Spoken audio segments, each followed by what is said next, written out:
Ziggy's Gift, brought to you by Atari, makers of home video games for fun your whole family can share. Here we are in downtown's Toyland, where children's dreams come true. Hello, little girl. What do you think Santa's going to bring you this year? You want to what? Welcome back to the Advent Calendar House, the only holiday podcast recommended by 9 out of 10 liberated live turkeys.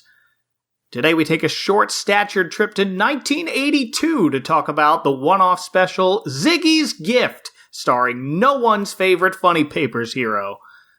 I am at least 2 heads shorter than everyone else in my universe, Mike Westfall, and joining me is the world's most terrifying mechanical wind-up window display Santa. Please welcome back Chad Young. Hey, Chad. Oh my gosh. I wish I knew that that's what you were going with. Hey, Mike, what's going on, man? Really digging this, man. It's nice and cozy here in the Advent house. Oh, I love it. I love this time. By the way, pass me some cocoa, please, when you get a chance. Right here. Oh, thank you. Perfect. So you reminded me this special existed. I knew about it, I'd heard of it, but I didn't remember actually watching it before. And I was sure I'd never seen this before. This was going to be my first time. And then, like 3 seconds in, I start playing it, and that opening song by Harry Nilsson starts playing. Give.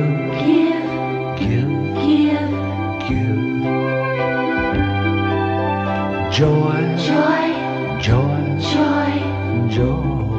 And immediately, I remember hearing that song before, and it's like this flood of memories I never knew I even had came rushing out of, I don't even know where in the recesses of my brain. Don't you love when that happens? I do. I love it. Oh, it's so good. How familiar are you with Harry Nilsson besides this? I'm really not. Yeah. I think I know the name. I'm sure I would know the works as soon as I heard them, but okay. I mean, like in the 60s, he was really big. He's like a favorite of Paul McCartney and John Lennon. Oh, he was one of yes. Right. He was mentioned by like David Bowie in that. Oh yes, yes, in the Crosby special. Yes, thank you. Okay. So yes. I don't. You know what? I don't think I know any of his works. I got to be honest. Have you ever watched? It's a TV movie called The Point from 1971, I think. Me and my arrow. Directed by Fred Wolf. Sounds familiar. Okay. I have seen this. You need to see this. This is something you would love. The animation is very Fred Wolfish. 1970s. It's got that aesthetic where everybody's only colored one color, like in The Gift of Winter. I gotta see. But it's a Harry Nilsson album that they made into a movie. Okay, time out, Mike. Oh my goodness! All you had to say was it was an animated. It's an animated movie based off an album, and I'm sold. I don't even care. I am officially the biggest Harry Nilsson fan now because that sounds amazing to me. You know, and Mike, I mean, I've talked about it. You know, a lot of people know me for like horror movies and stuff like that. But you and I have sat here and talked about the amazing animation that we've seen through the years, and now I'm just, especially if Fred Wolf is involved, which by the way, if people don't know who Fred Wolf is, he's one half of Wolf. Oh gosh, it's the studio that did. His name is slipping me right now, but Miyazaki, I think. That sounds about right. Wolf Swenson Miyazaki. I apologize if I'm getting that wrong. But I love sitting here, discovering new animation and, always chatting about animation. And now you've given me something new to look forward to. And I am so grateful. So grateful. The Point, it's called. And I'll send it to you later. It's in the show notes, kids. Fred Wolf, we talked about him with American Rabbit. Same guy. Yes. American Rabbit. I was trying to remember what we discussed with that he did. Yeah, but American Rabbit. Yeah, but for me, he's the Ninja Turtles animated series guy. Oh, yeah. Absolutely. So Harry Nilsson's music is the standout performance of Ziggy's Gifts to me, but I still don't remember how or when I watched this. It can't be the first airing. I was only 2 when this debuted. This was on December 1st, 1982 at 8 o'clock Eastern when ABC bravely ran it against Rudolph. Ooh, what are you thinking? I don't know. Oh, what are you NBC's thinking? over here, they have this old TV listings website that I found. Which is a great site, by the way. Love it. And NBC's over here, forget it, we're not beating Rudolph, let's play Real People. Their magazine What? show. It's their show, and like, look at this guy. Oh, it's like, what is it? That's Incredible, kind of, right? Yeah, a lot like that's incredible. Okay. So by comparison, Ziggy's Gift was a favorable watch, and it became the first animated Christmas special in history to win the Primetime Emmy Award for Outstanding Animated Program. Mm-hmm. Specifically, it's the first Christmas special to win that specific award, which only debuted in 1979. Before that, they had one for Outstanding Children's Program, so that's what Charlie Brown wins. That's what Sesame Street has won. Mm-hmm. And we've covered some later winners of this particular Outstanding Animated Program, which kind of collects everything. Claymation Christmas has won it. Pinky and the Brain has won it. As of this recording, the most recent winner in 2018. Any guesses, Chad? It is not a Christmas special.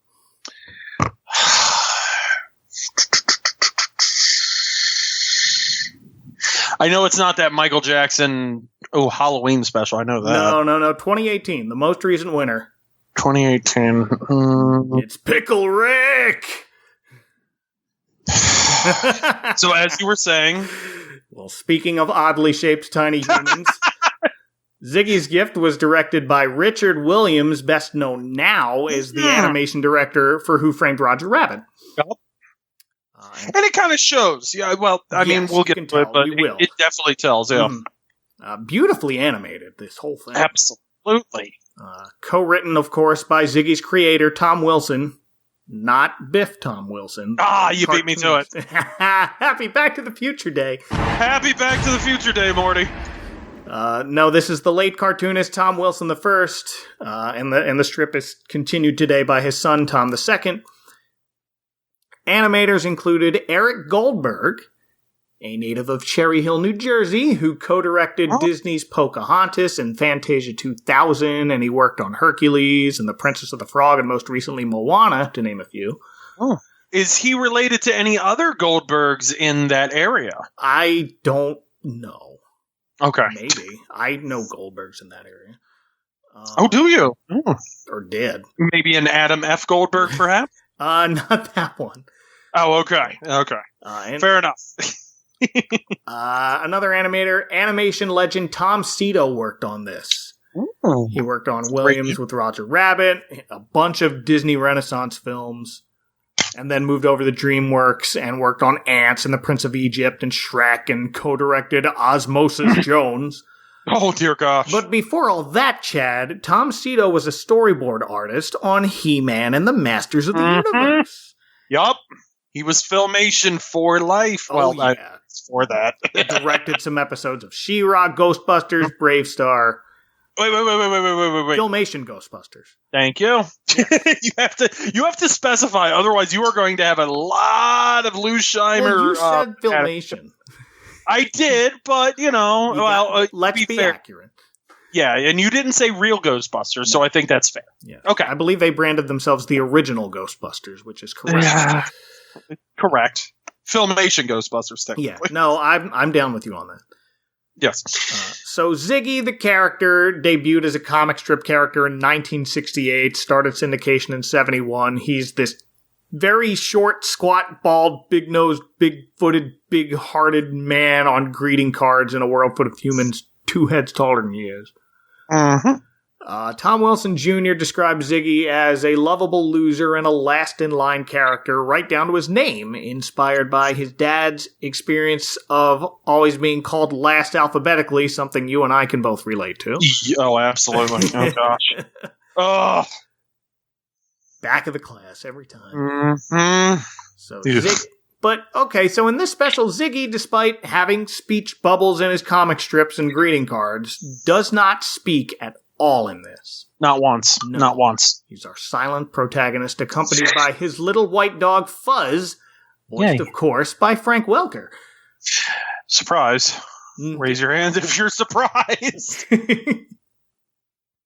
we join Ziggy and Fuzz as they start a snowy Christmas Eve morning with news on the TV in the background. But right before he turns on the TV, there's a blink and you miss a joke on the wall, on which hangs a clipboard with a list of things to do. And the only 2 things on it is get new pencil, written in red ink, and make list of things to do. And that might be the funniest joke in the history of Ziggy, because in my experience, it's not a very high bar. Well, no, it really isn't. I'll be honest. I like Ziggy. It's not, it was never a character that I would like go out of my way to be like, oh, I got to read Ziggy. Right. There was a very clever one, and I think I posted it on my Facebook somewhere, of he's holding a rabbit, and he's at a party, and it says BYOB does not mean bring your own bunny.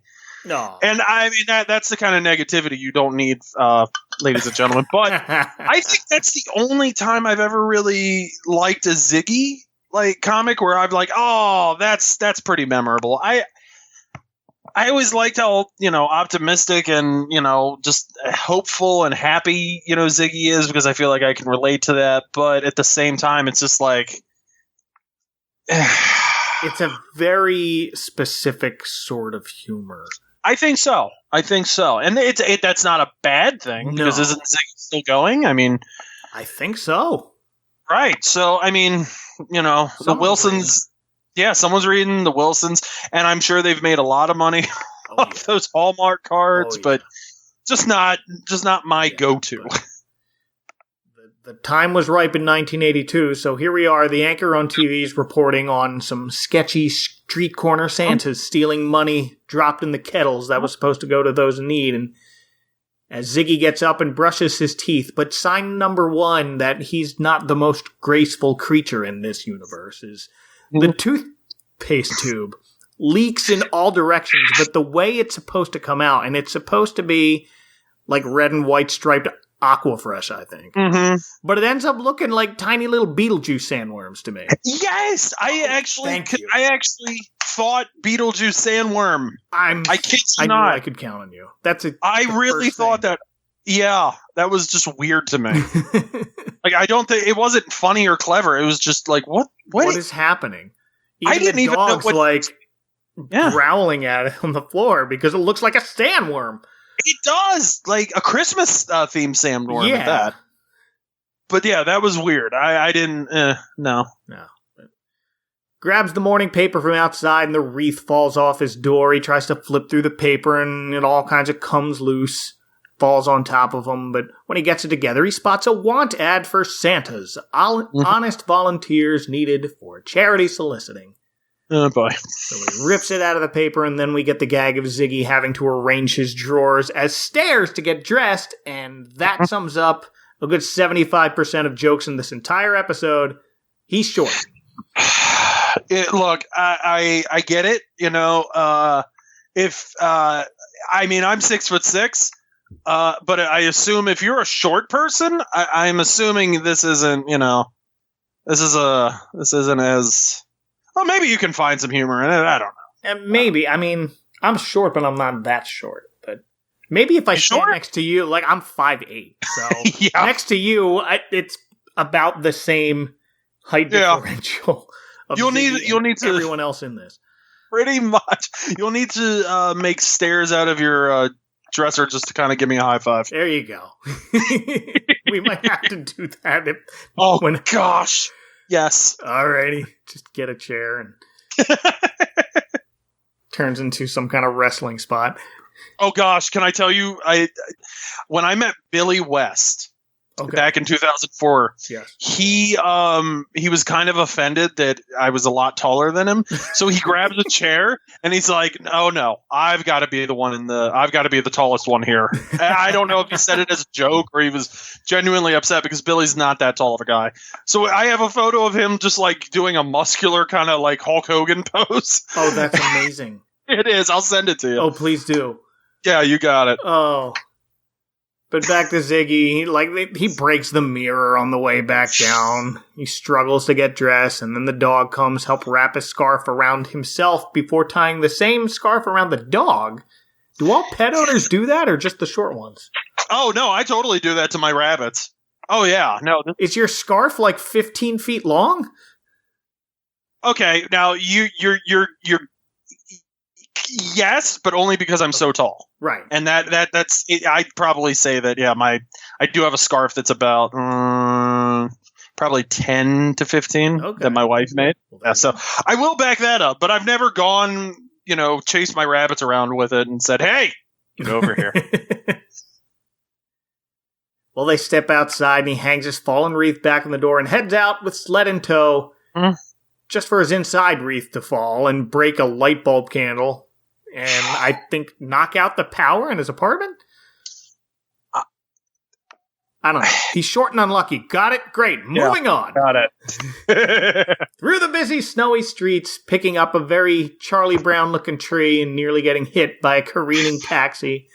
Yeah. Only to return safely to his sled left on the corner to find a tall, old-timey Irish policeman, Officer O'Connor. This your sled here?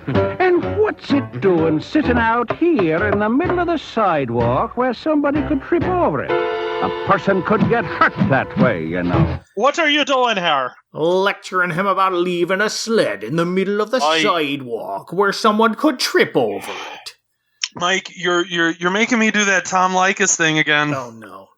Yeah. So can I? You made a point about the Charlie Brown tree, and I kind of have to just give you one of my side notes. I've always kind of seen Ziggy as what if how we could expect to see Charlie Brown as he gets older, and right down to the dog. And I don't know if I don't have good knowledge on Ziggy's history, but I've always kind of seen him as an adult Charlie Brown, and I think that tree kind of cemented, my thinking of that. No, that's a very good comparison. And that tree just fits even better now that you say that. Well, while Officer O'Connor is giving Ziggy the business, we see a hand silently creep out of a nearby trash can and swipe the officer's wallet. And only the dog seems to notice on the screen, but as everyone else walks away, out of the trash can appears this gray-skinned, unkempt-looking, mustached petty thief who gives a little victory cheer.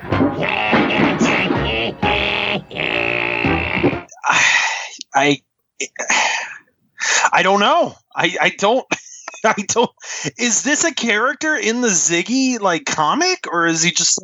I don't know. I think this is just a one-off for this special. I believe this is the character credited on IMDb as Crooked Santa. That sounds. I guess that sounds right. But there are other Crooked Santas, so there are. We get a voice cast, but no one's credited in anything, so I feel like IMDb just did their best. Yeah, probably. So, if it's the same guy, this voice of this guy going, is Richard Williams himself. And the voice of the cop is character actor Tom McGreevy. Excellent. I don't recognize any of his other credits, but IMDb says he's known for being a waiter in The Naked Gun 2.5, The Smell of Fear. Oh, you don't remember that? Not the one with no pants on under his apron, the other waiter. Oh, I don't. Okay. I don't know. I got nothing. Well, Ziggy arrives at the address of the Santa employer, and it's this balding businessman who opens the door. Come in, yes. And as he closes the door, the Santa's Needed sign, taped shoddily on the door, gets blown off by the wind to reveal Ziggy has actually just entered the Fly-By-Night Loan Company. There's our clue that something's about to happen. So, well, first off, around the corner comes the cop noticing the fallen sign, and Ziggy's dog waiting outside it, tied up to the stoop, so he thinks he's got a break in this case of the Crooked Santas. But we cut to this otherwise empty office of this nameless Santa director who talks off Ziggy's ear in this voice and has him sign a form. And he's doing the worst, W.C. Fields impression I've ever heard in my life. But with, even some British to it, I think. 'Cause And yeah, and you know what? I never pieced this together, but apparently the Tom Wilson was actually Canadian and British, so that kind of makes sense that there's a little bit of like British, like subtlety, kind of, in some of these, and I guess the accent too, which kind of explains why we would get such a stereotypical Irish kind of cop too. That I don't know. Yes, 80s. Thank you. But the pen Ziggy uses to sign this form leaves a big ink blot in the form, and no problem. We'll just file that over here into the trash bin. So we got another short joke. Oh my goodness, you are standing up. And as Ziggy's fitted for a Santa suit, and the guy hires him on the spot and tells a room he says is full of other waiting applicants, but is in fact an empty closet, that the position has been filled. And off he sends Ziggy with a bell and the kettle to go collect donations and then bring all the money back to him. So, Chad, here's my question. Have you ever inquired about a job opportunity only to find out that it's something shady? I no. But there was that time that... well, I have a story. I have a story. Oh. No. So, thankfully not. I'm an idiot, and my first job out of college was part-time, so I spent half my time there and the other half in the music and movies section of my local Barnes & Noble. Coincidentally, where I met our mutual pal Tommy Coombs. Tommy! But that's unrelated. So I'm working at Barnes & Noble, and this guy comes in looking for a copy of Eddie and the Cruisers 2, Eddie Lives. Oh, dear gosh. Was this Tommy Coombs that came in looking for this movie? No, this sounds like something it's an older Italian gentleman. We don't have it. I know we don't have it, but I help him order it. He gets to talking to me. You an ambitious young man. You're looking for a job. He sounds like no. Was it Todd Pettengill? No. Was he pranks calling you? I wish it was Todd Pettengill. I didn't recognize him because I knew who he was and I'd run away. Oh, okay. No, you're looking for a job? Here's my card. Let me get your number. So I stupidly, naively give this stranger my number. Oh, no. He reaches out. We agree to meet. Turns out he wants me to sell Amway. Aha! So I spend the next hour politely letting him give his little presentation to me, silently biting my tongue, trying not to look angry at getting myself into the spot now. Amway's not quite as scandalous as collecting and keeping Christmas donations meant for charity, but yeah, kids, don't give your number to strangers whose business cards have their own name as their company.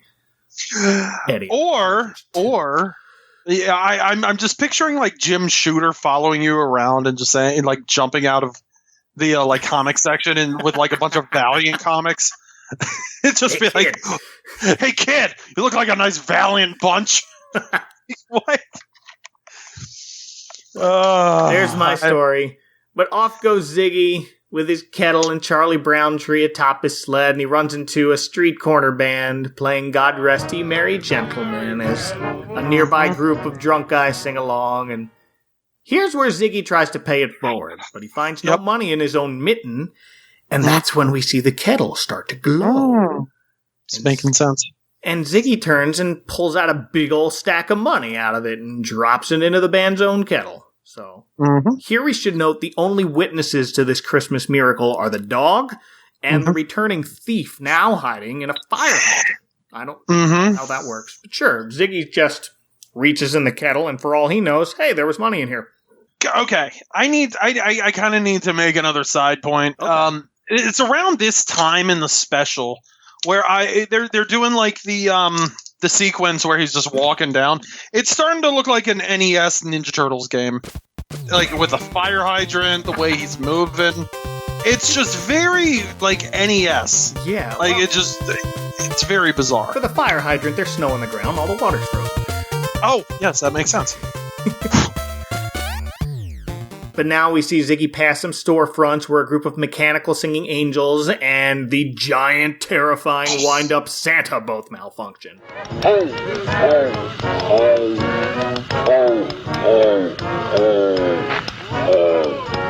Oh my gosh. Oh gosh, Mike, This is like something that would have been in like a Ralph Bakshi, John Kay kind of cartoon, not as Ziggy. No, but it does strike me as a very Richard Williams thing. This is the second time this week I'm bringing up this special, but Chad, have we ever talked about the Raggedy Ann and Andy movie?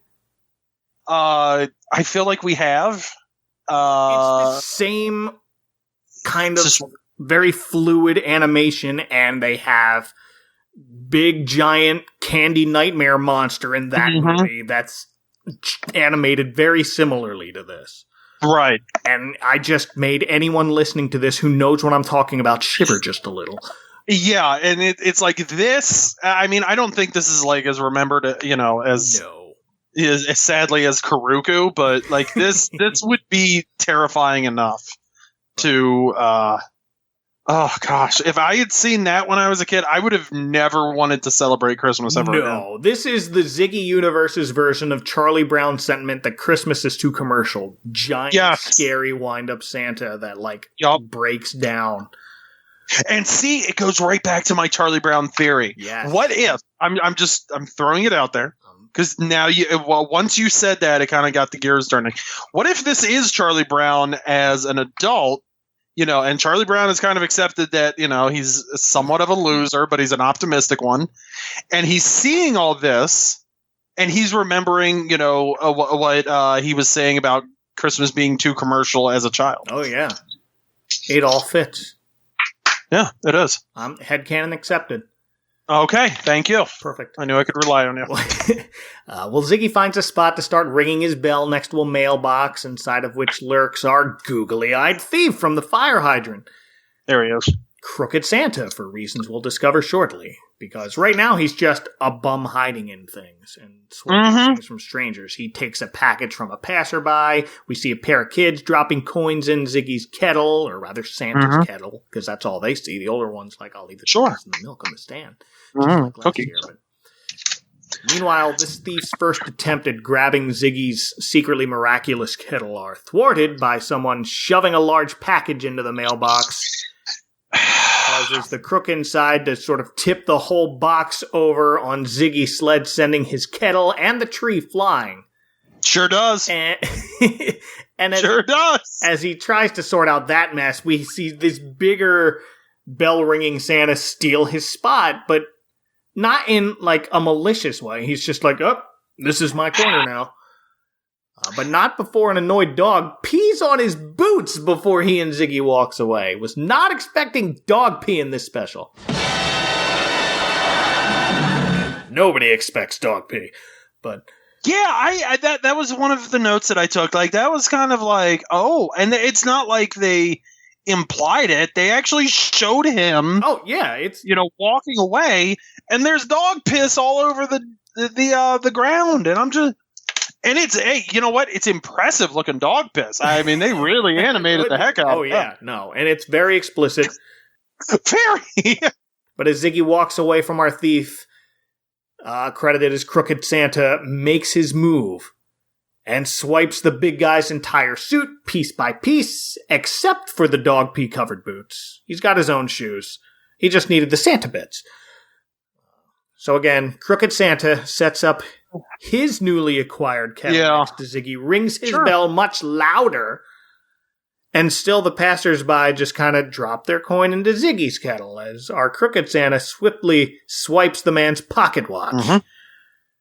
He tries to switch kettles, but the dog bites him on the leg, and now it's clear to me who the real hero of the special is. It's the dog. It is. It really is. The dog is really the champion of this, and,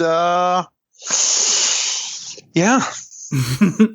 Well, Crooked Santa gets away without Ziggy's kettle, but the dog comes back with a patch of his red pants clenched in his teeth. Ziggy pockets it until it's much later in the evening, and then puts it on the head of a shivering cat and wraps it tightly around its head. And the kitten just runs and climbs aboard the sled with the dog, so Fuzz makes a buddy. Which, by the way, up till this point, this was my favorite part of the movie, or the special. But there's more? Oh, there's more. Okay, We're going to get to it very, very quickly. Can't wait. Well, next. Oh, I think you know what it is. Okay, our heroes make a stop at the meat mart, where outside is a crate full of, by my count, 23 live Christmas turkeys.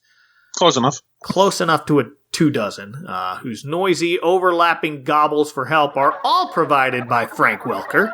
Mm-hmm. Add the dog and the cat, and that is 25 individual voices by one man, one for each minute of this special. Yep. MVP once again. MVP. And this is my favorite part, by the way. I love every second of it. The whole turkey thing, yes. Oh, perfect. Well, noticing Ziggy admiring the birds is the meat mart's proprietor, a butcher with a thick Eastern European accent. Oh. And it's Tony Giorgio, who played Bruno Tattaglia in The Godfather. Hello, Santa. You want to buy a nice Christmas turkey? I show you a nice turkey. Look. Wait a minute. Wait. It's Bruno Kirby? No. No. The actor is Tony Giorgio. He plays Bruno in The Godfather. Oh, okay. I've never seen The Godfather. Okay. No, so okay. I got my Tonys and Brunos confused. I wish it was Bruno Kirby. Oh gosh, that would be a great. whole different. I don't know if he could pull this off. What was he in Godfather or wasn't he in? I don't think it matters. All I know is that the butcher tries to sell Ziggy a nice Christmas turkey, but Ziggy wants to buy all the turkeys. Is Ziggy a vegetarian? You know, I didn't really think about that until you just said this, but that would kind of make sense. I mean, he's really, caring for every single creature. Maybe he's like kind of like Mr. Rogers, where, Mr. Rogers cared for literally every human being he met. Yeah. And to go back to the Charlie Brown theory, who was Charlie Brown's first best friend? The dog. The dog. It's all coming back, ladies and gentlemen. And I realize how crazy I sound, but no, with all it's all these are just fun. It is a good theory because it's all fun. As we keep going on there, I like it more and more. Good. Thank you. So, Ziggy may or may not be a vegetarian. He's not vegan. I've seen him fry eggs and go fishing, but something compels Ziggy to buy this entire lot of turkeys. And while the butcher's talking to him, out of a nearby crate comes our crooked Santa, who finally gets his hands on the kettle only to find it empty. Yet seconds later, we see it glowing again, and Ziggy reaches in and grabs 2 big stacks of money, totaling $175 for all the turkeys, and then immediately opens the crate and just frees all the turkeys, let them run chaotically through the city streets. Yes, I love this. And as much as I love eating turkey, it was just probably very un-Ziggy-like.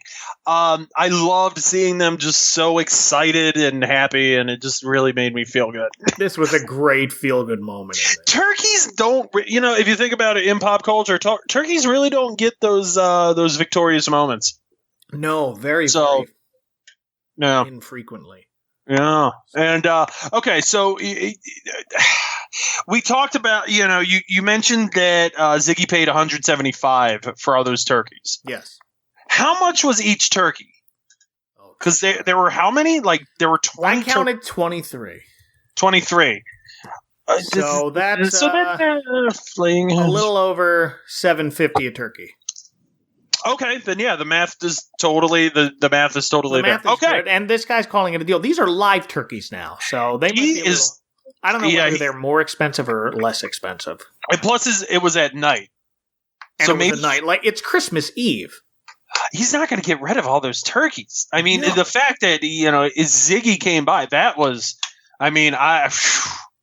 fate called an audible right there. I mean, my gosh. And he was just outside at the right moment. So more than one miracle is happening tonight at the Meat Mart, folks. Oh, my gosh. Absolutely. Well, a satisfied Ziggy shakes the butcher's hand and then waves a feather under his nose to make him sneeze so hard he falls on his butt. And Ziggy goes on his way. Mm-hmm. And then out around the corner comes Officer O'Connor coming to question the butcher, who tells Mr. Police Guy a little guy dressed as Santa bought his entire stock of live turkeys in cash from his big iron kettle and turned them loose. Yep. So the cop is hot on the trail now. We catch up with Ziggy now as he encounters a very realistically drawn homeless man. I feel like I've seen drawn in so many other things in the 70s. It's a very specific, realistically drawn homeless man. He's what? In a cold. Go ahead. No, I was going to say, and I apologize for interrupting. You know what it kind of reminds me of is in that, the Garfield Halloween special, which I know you're very familiar with. Oh, yeah. It kind of reminds me of the old man telling Garfield and Odie the horror story. Yeah, a little bit. Yeah. Mm-hmm. Maybe that's what I was thinking of. I kept going back to Old Man Winter from Gift of Winter because it's that same style of like animated realism. Yes. As best as I could do it, which is how they did it in the 70s. Yes, and as kind of schmaltzy as this can get at times. Mm-hmm. We got anyone listening who's never seen this.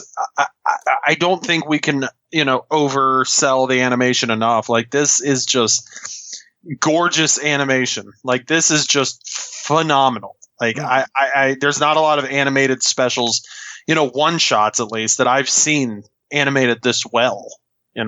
Yeah, they put a lot of heart into drawing this and making it look very nice. Which absolutely. Didn't see a lot before, and you didn't see a lot after. So I'm glad we both appreciate that.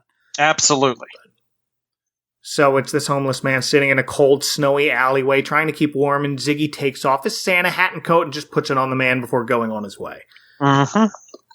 Cut back to the cops who use a call box to inform their chief he's rounded up all the other crooked Santas, but one, the little guy, got away. Yep. But here, we see Officer O'Connor's whole paddy wagon full of other Santas, including that one big guy who's now in his underwear because his suit was stolen by our slippery thief. Mm-hmm. And also in the back of the wagon is this ringleader, the fly-by-night loan shark, who's keeping a positive attitude about it. I mean, let's face it, boys. This crooked Santa business is far too seasonal. I am seriously considering going into politics. That's the joke that aged the best. What? Okay. Good night, everybody. Yeah, see you later. We'll see you next year. Well, the chief yells at O'Connor not to report back till he's got the little guy, and he instructs the paddy wagon driver, Sweeney, every cop in this universe is Irish, to bring in these turkeys. I'm going after the little guy. And he says it in that sort of tone that winks at the audience. It's like, that's this special's bread and butter. Look at all these tall jerks picking on the proverbial little guy. The little jokes get a little much. I mean, they really fell short on these one-liners. I'm sorry, but well, our main crooked Santa thief catches up with Ziggy and again attempts to steal his kettle, despite already finding it empty, but now the dog and the cat attack him. Fuzz, our established true MVP, clamps his teeth tightly on his butt, and now Ziggy struggles to pry his own kettle out of the thief's hands, when here comes Officer O'Connor, putting them both under arrest. But then they struggle to bring them in and are interrupted by a group of curious, giggling children watching from a nearby building, calling out, "Merry Christmas, Santa!" I don't know who your friend is, but you're both coming with me. Santa. Everyone freezes until the officer plays it off by going into song, belting out terribly off-key, Silent Night. Silent night, holy night, all is calm, all is bright. Terrible. Silent night. And motions to the other two to jump in, and we hear Crooked Santa trying to sing harmony or close to it, and we see Ziggy's mouth move, but again, I couldn't hear a third voice. Yeah, no, he's doing that thing that I do at people's birthdays where you kind of, mouth the words where everyone else just kind of... Yeah, he's just being... Look, Ziggy's done enough this night. He doesn't need to sing. Okay? But he's doing it for the kids. Okay, and I respect that. And the kids are watching. They're actually inside, right? They haven't come out? No, not yet. They're all watching from the inside. Well, then that's fine, because they're not going to be able to hear him anyway. Could be. Well, the woman who runs what is revealed to be Mrs. Othslum's foster home opens the door and lets them hear, and actually invites this trio of last-second carolers in for hot chocolate. Merry Christmas and bless you. Come in. Please come in. We love to have you visit with us. This is how Human Centipede started, by the way. Oh, no. You're not wrong. This is why I'm not allowed on certain podcasts, by the way. Well, here's what actually happened. Yup. So the cop and Crooked Santa are very visibly awkward, as are everybody listening to this now. Pretty much. But Ziggy has an idea and brings in the Charlie Brown tree from outside along with the dog and cat. And all the kids immediately take to the kitty, who knocks a bit of yarn onto the tree, which Ziggy wraps up to decorate. And one little boy points to the officer's star-shaped badge, which begins to glow like we saw the kettle do before. It's a golden yellow glow. It's the glow from The Last Dragon. Mm-hmm, pretty much. Barry Gordy's Ziggy's gift, everyone.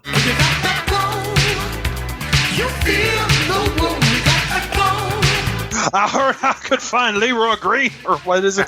Bruce Leroy here. There it is. Yeah. Now the cop and everyone notice the badge glowing supernaturally, so yeah, let's put it on the tree, and it lights up the whole room.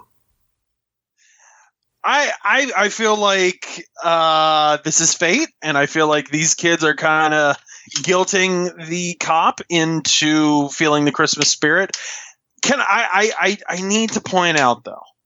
Go ahead. Where is the paddy wagon with the other cop, or with the other Santas? They're down at the station. He had another driver. He had Sweeney.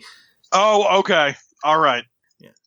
So he's on foot. He's out on his own trying to get the little guy. I've got to go find... oh, gosh. Wait, that was Sean.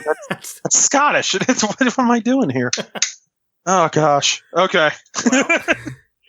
Well, one of the girls staring at the thief in the Santa suit. Oh, Santa, I just knew you'd come, and here's our moment. Uh-huh. Now, some other Christmas enthusiasts around the internet call this the Linus moment. When someone in a special or movie or episode has that turning point where they feel the true meaning of what Christmas is all about. I prefer to call it the heart grows 3 sizes moment, like in the Grinch. Oh, okay. I was going to go with the Skeletor face turn, but I can... I like yours better. This is the Skeletor face turn. So, that is the new Advent Calendar House canon. I like it. Thank you so much. You're very welcome. I was going to say, I don't think, with Linus, I think that you can't really make that comparison, because Linus was always the voice of reason. So he already kind of knew what the meaning of Christmas was. Right. And I don't know whether it's someone teaching someone else, but yeah, I always felt it more of a Grinch thing that people are trying to go after. That's fair. That's fair. Okay. Nope, Skeletor face turn. That's what it is from now on ever. Or at least that's what's happening here, as our shifty Santa pulls a gift we saw him take earlier from a passerby out of his bag and gives it to the little girl, who plants a kiss on him. And he gives the pocket watch to a little boy, and now his bag starts to glow. So my best guess is that it's the spirit of giving that ignites the glow. I think so. Okay. And Or you might just have to be kind of that, pure soul.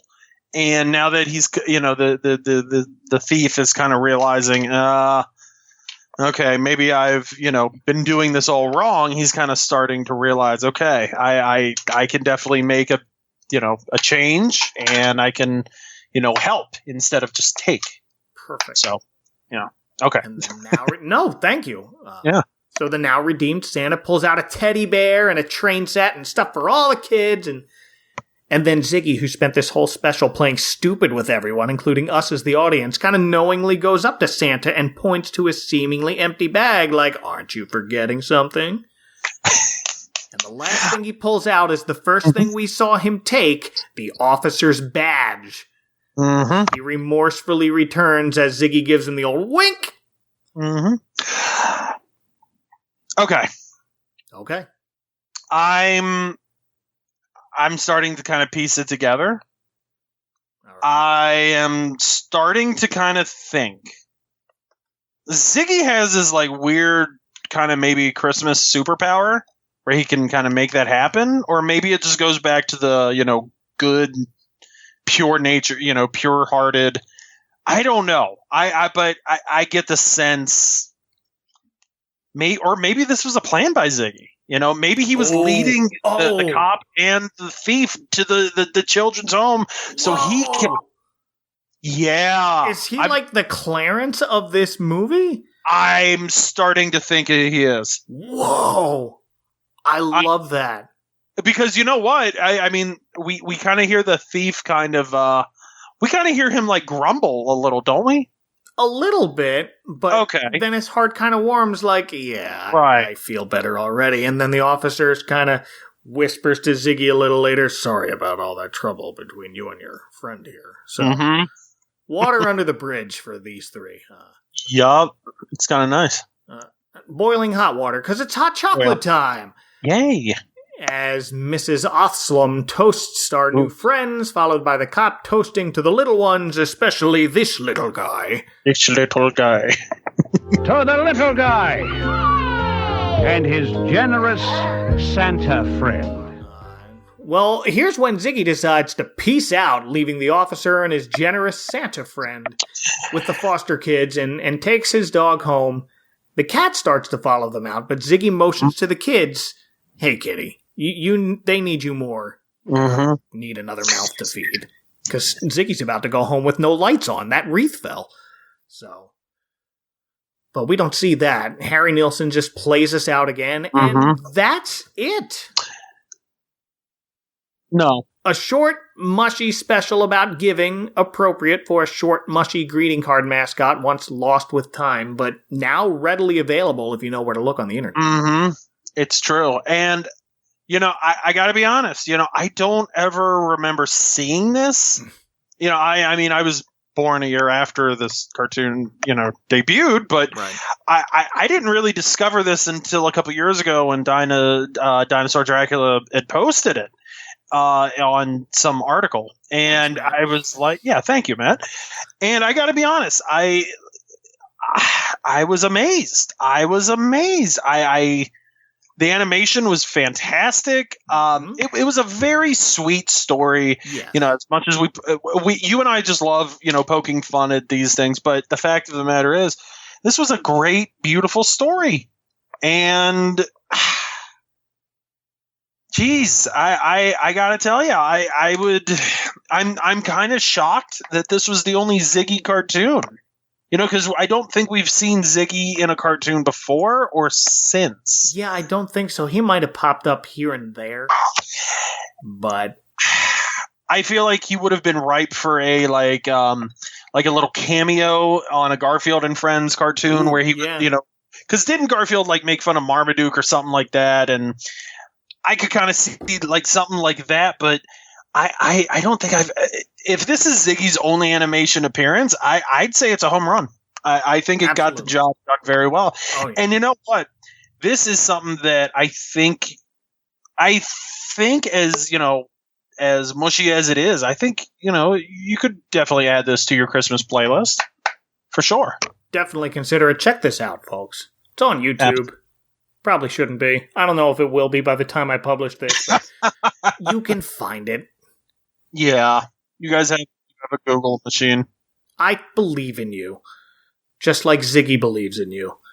Ziggy definitely does believe in you, and he would thank you for watching him on YouTube. He would. Even though you probably shouldn't. Well, Chad, if people want to give you any gifts they've stolen from others on the street, where can they find you on the internet? They can find me at Westfall Mike on Twitter. Oh, wait a minute. No, I'm sorry. They can find me at horrormoviebarbecue.com, on Twitter at horrormoviebarbecue, Facebook, Instagram. You can find those pages as well. And yeah, that's pretty much where you can find me. Great! Thank you for recommending this one, man. Thank you for having me. I really appreciate it, Mike. Always a pleasure to sit here and talk obscure animation with you. Same, thank you. And check out show notes at adventcalendar.house or on Twitter at adventcalhouse.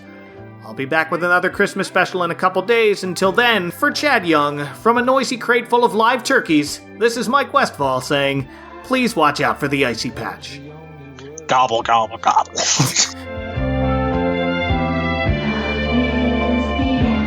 That's right, love is the answer. Give love. The Advent Calendar House is part of the Christmas Podcast Network, located conveniently at ChristmasPodcastNetwork.com.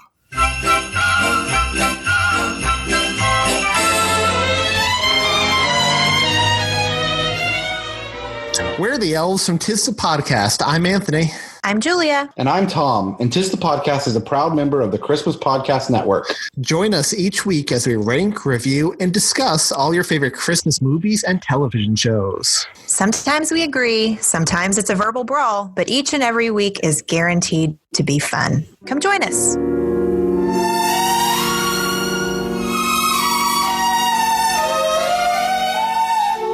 Next time on the Advent Calendar House... It's the happiest Christmas special ever. The Glow Friends Save Christmas. Dear Glow Friends, and everyone we know is so full of joy. Starring Carol O'Connor as Santa Claus and Sally Struthers as the Wicked Witch. Say goodbye to Christmas. I'm blowing it up. What will happen?